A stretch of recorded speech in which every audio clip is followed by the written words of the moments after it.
if you look at their half court offense, it's a mess. Now, that's where that when the floor shrinks, especially if they want to get ready for the playoffs, they need to learn how to be a good half court offense too. They can't just be gunning up and down the floor all fast break because that isn't what works in the playoffs. That's not what works in tight games against good teams. And that's what this team wants to practice for. And I think Clifford can establish more discipline in the half court. And if that means they slow down a little bit, I think that's okay. I think we look at teams and we overvalue pace sometimes, and we have to think about what can a team do when you're not just forcing a ton of turnovers and running up and down the court. What can they do in the half court? And I think that ultimately leads me to say that, you know, a couple of things like the Hornets have time to be patient. LaMelo is going to turn 21 next month, 21 years old.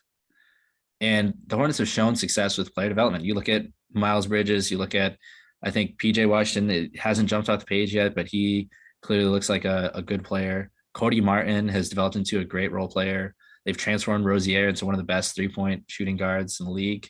I mean, they should be patient with this group. We mentioned Book Knight, Kai Jones, JT Thor, Mark Williams, big expectations from him, but they need time. So I think this is just another grow and see year for Charlotte. It's a packed East. And I mean, would it really be bad to be picking the lottery again? I No. don't think so.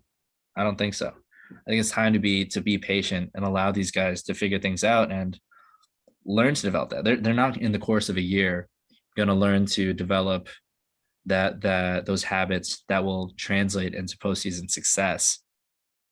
But if they're in the postseason, I think it means one thing. I think it means like LaMelo just absolutely took off. PJ Washington is actually, you put the ball in his hands, all of a sudden he's Miles Bridges times two with the defense. Maybe those are things that can happen. Maybe Gordon Hayward all of a sudden achieves Utah Jazz form. Those are great. But I think if Hornets fans look at themselves next July and they're rolling in the lottery, that's not too bad. I think that's fine. And that's probably where they're going to be. Thanks for watching Coast to Coast on YouTube. For full episodes, check out the show wherever you get your podcasts. And for all the best hot takes, subscribe to the Coast to Coast YouTube channel below.